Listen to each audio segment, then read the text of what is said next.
Are you ready to be alive during the most dramatic chapter in all of human history? This is such an exciting time to be alive. You know, during the campaign, Elon Musk, he got up there on the stage at one of the Trump rallies and he said the future is going to be awesome. You may have seen that clip. It was a amazing clip. And I agree with Elon Musk about that. The future is going to be awesome, but not exactly for the reasons that he thinks.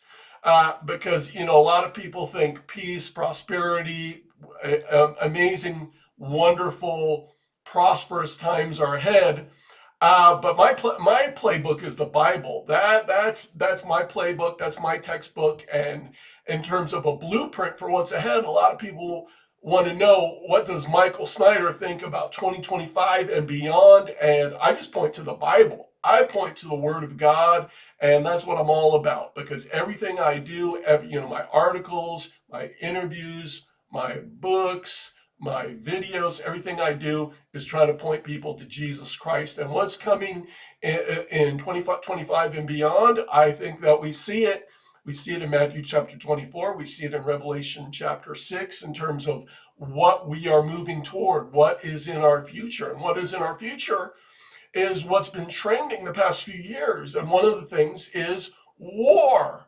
Now, this time last year, we had war, but in terms of the last 12 months, where we've been trending with war,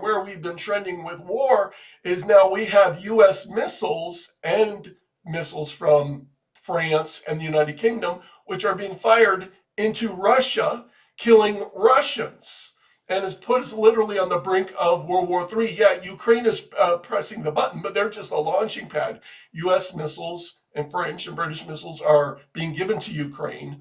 They're firing them, but then we're literally picking the targets with our satellite technology and guiding them to the targets. So it's our missiles, and we're literally guiding them to the targets, but we're saying, oh, we've given them to Ukraine. We don't have anything to do with it. That's nonsense, of course. That's nonsense.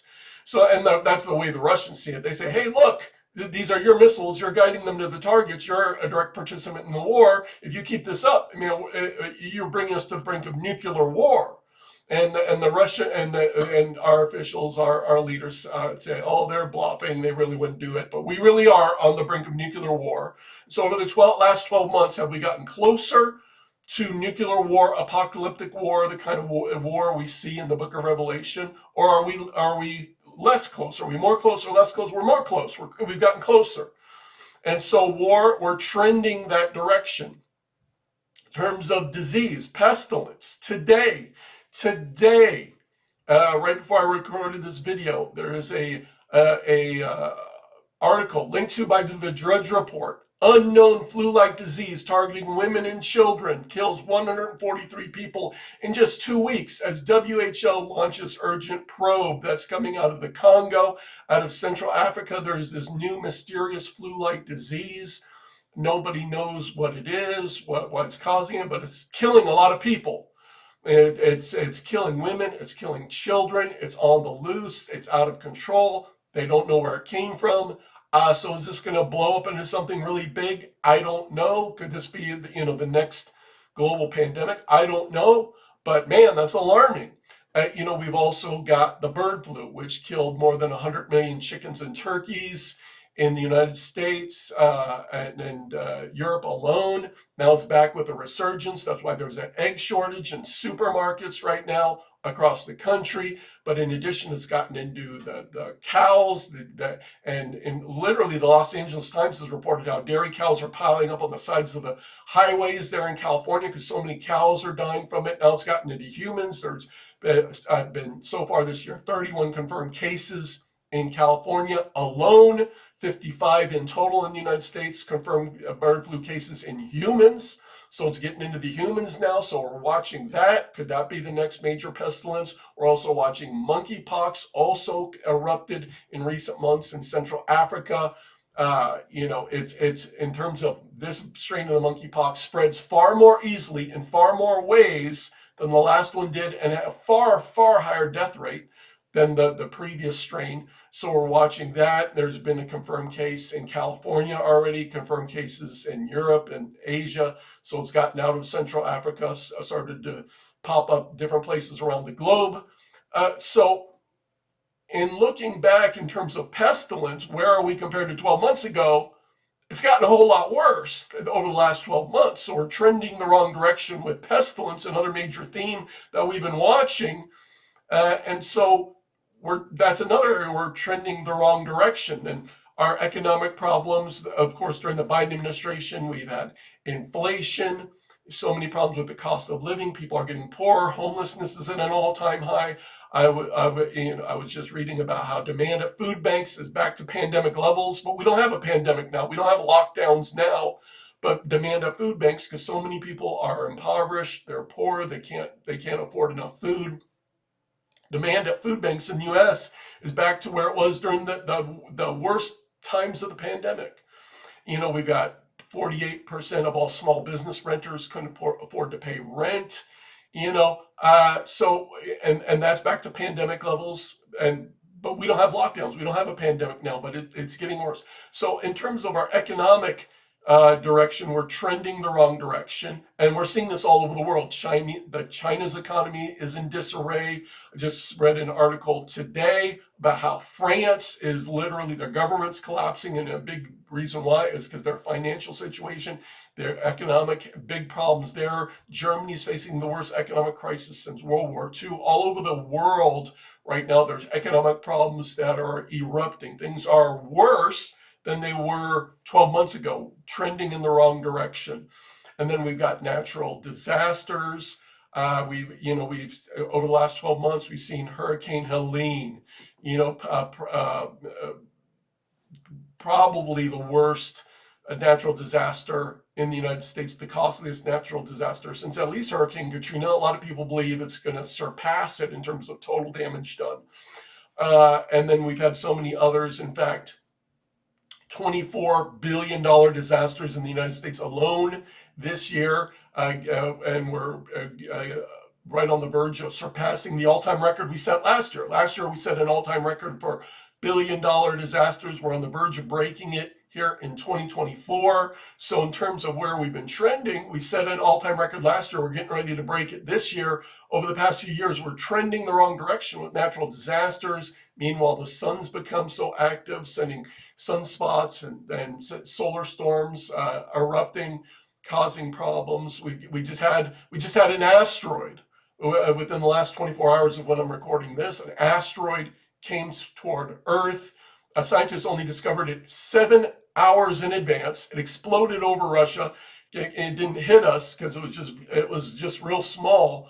But scientists didn't even see it until it was 7 hours away. Came right at us, and it exploded right over Russia. It would have hit us if it would have been a bit larger.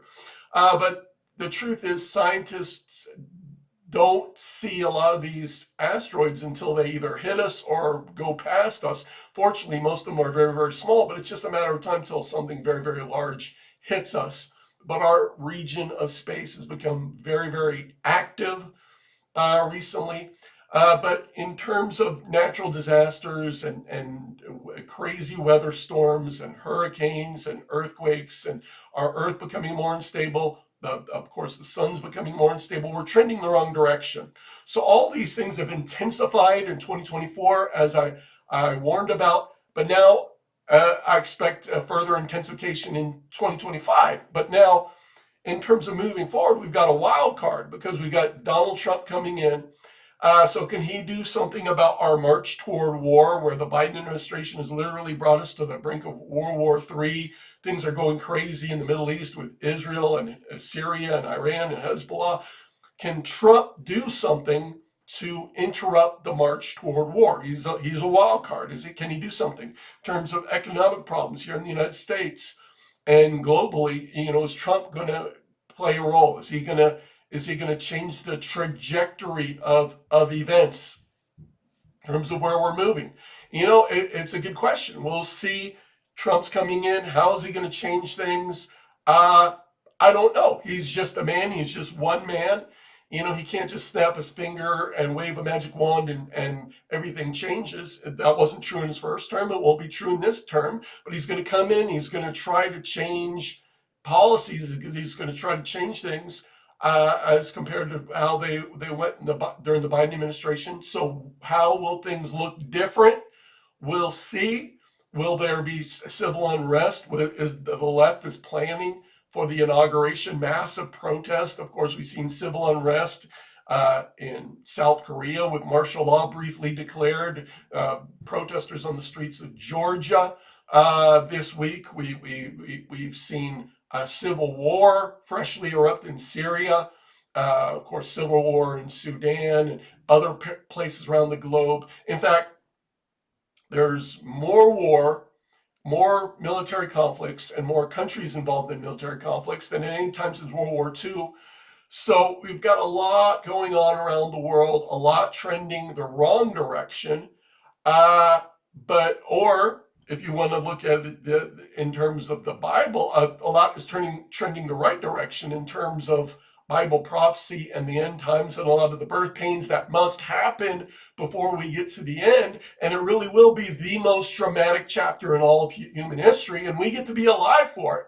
And yeah, on the one hand, it'll be the worst of times, and on the other hand, it'll be the best of times, because I believe God saved the best for last. I believe the greatest move of God in the history of the world is coming. I believe the greatest harvest of souls that the world has ever seen is ahead of us. I believe that this is going to be the greatest hour for the church, the greatest hour for the people of God, and you get to be for it, and you've got a job to do, and it's a different, each one of us has a different job. I can't do your job. You can't do my job. Each one of us has our own mission, our own job. We're all part of a team. So if we all try to do the same thing, it wouldn't work, because each member of the team, each member of the body has a unique function, and we all need to be firing on all cylinders for it to work. So you got a job to do. You got a mission to do. God put you here for a reason. And if you didn't think you could handle what's ahead, he wouldn't have put you here. So he put you here. God believes in you. God trusts you. He has a job for you to do. And that's something to be excited about. So I am excited about 2025. I can't wait to see what's going to happen. I want to have a bigger impact than ever before. I want to reach more people. That's why I wrote my new book entitled Why. It's a soul-winning book like I've never seen before.